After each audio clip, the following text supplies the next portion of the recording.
What's up, guys? Welcome back to the channel. This is the Brotherhood of Dirt.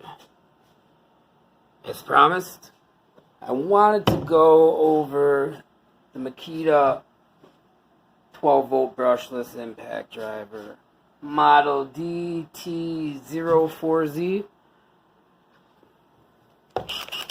It's fastly becoming my favorite 12-volt impact driver. You know, for the longest time I rode the red train, which, I mean, as much as I'm not a fan of Milwaukee tools, that thing's just awesome, you know. Same with this. This is a little big for 12 volts, a little bulky, it's a little slow.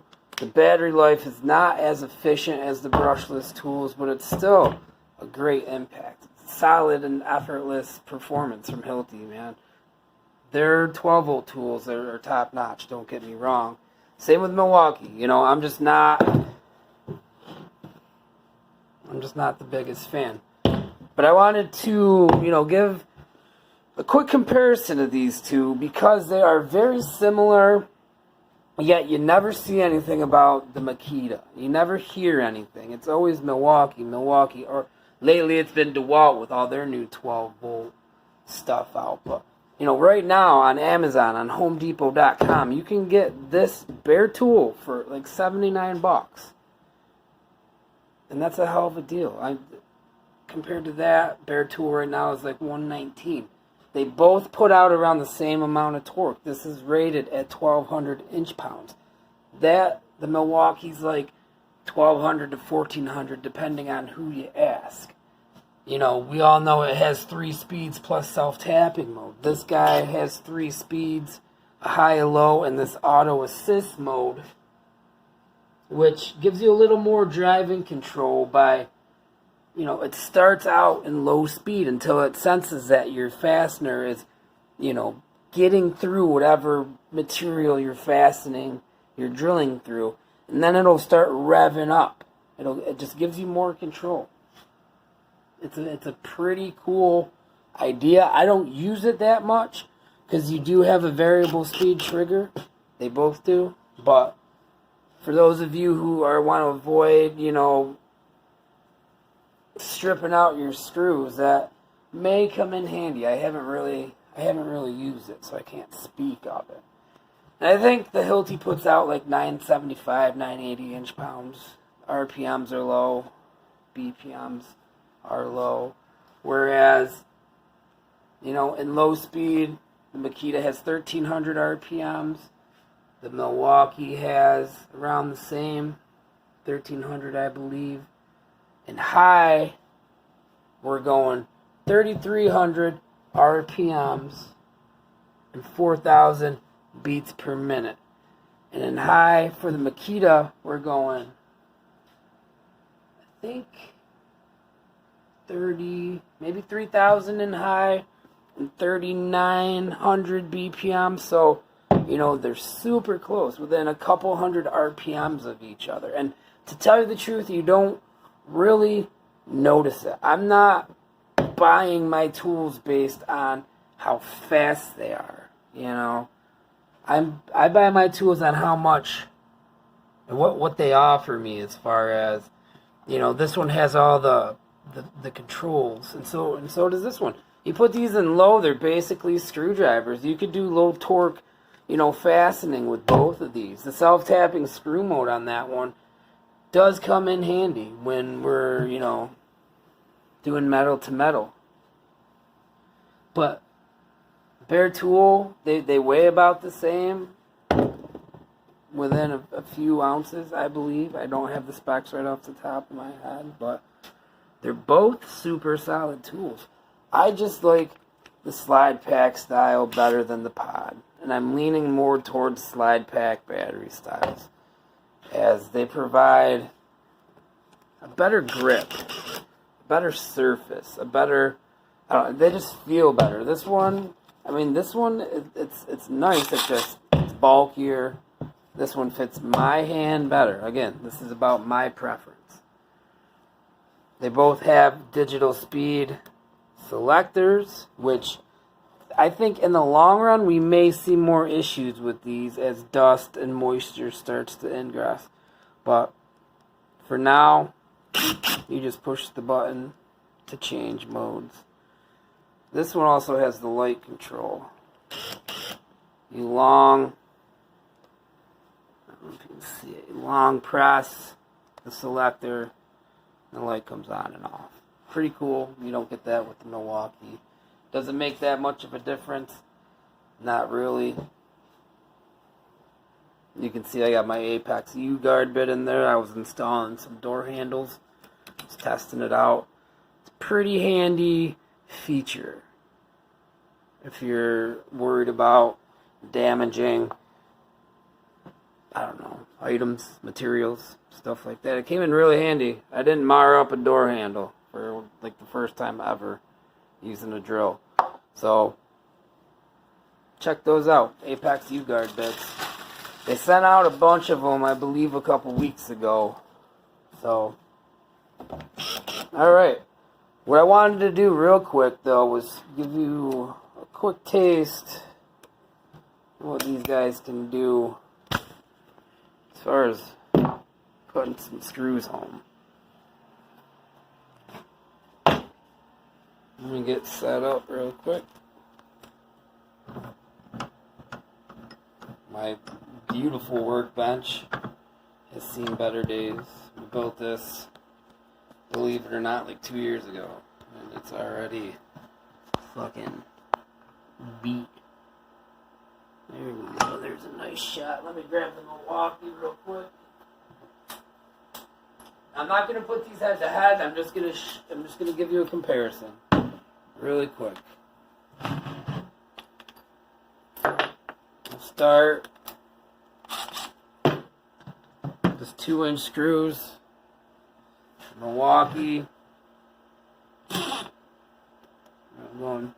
This is in high. 2-inch.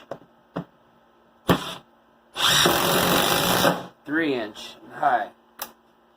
We all know what this can do. It's fucking fast. It's a great impact. But for comparison, we put the Makita in high. 2-inch, 3-inch. Do you see the difference? I mean, I feel it, I see it, it's there, but it's not enough to matter to me. We'll do another 3-inch. Ready? That's in high again.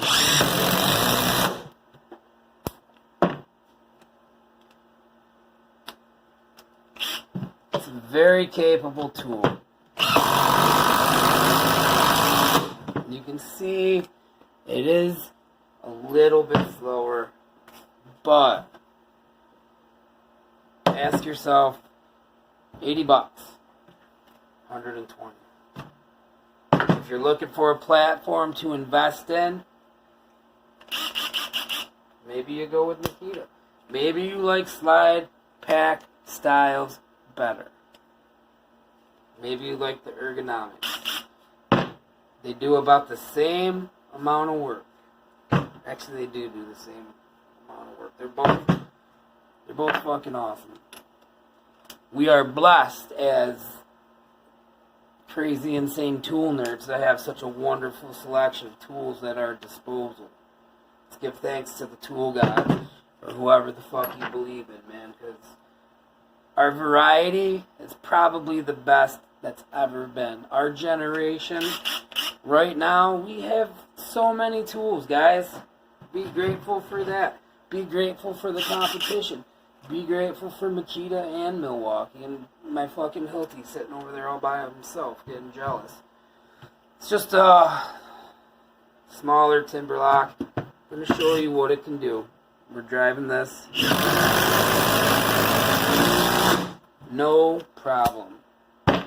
No problem.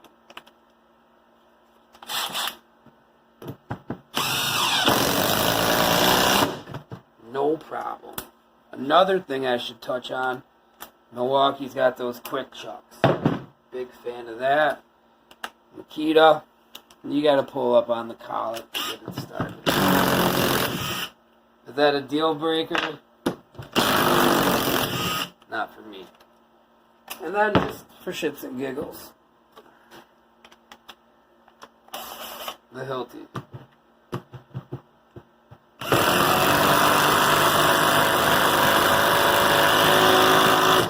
It's my workhorse, so I love this thing. You can see it's super slow, but it gets the job done. So, real quick again, Milwaukee.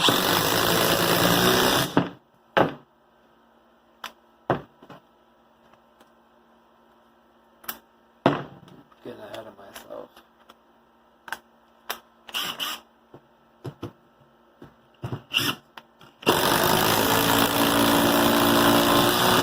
Makita.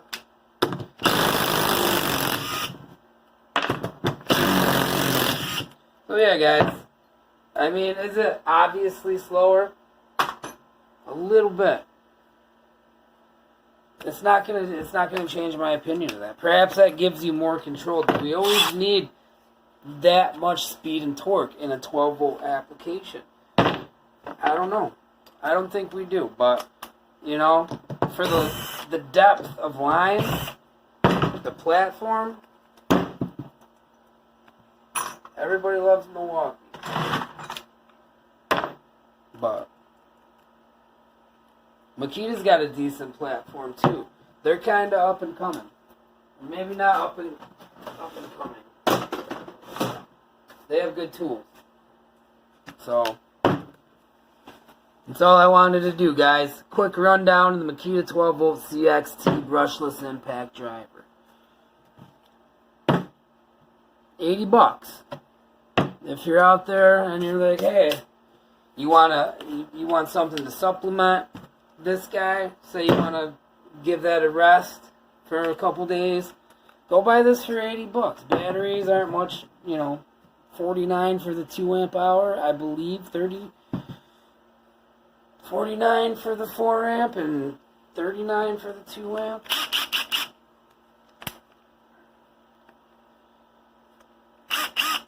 Battery gauge. I don't know. I think it's a good tool. Tell me what you think. I'll catch you on the next one, fellas. Peace.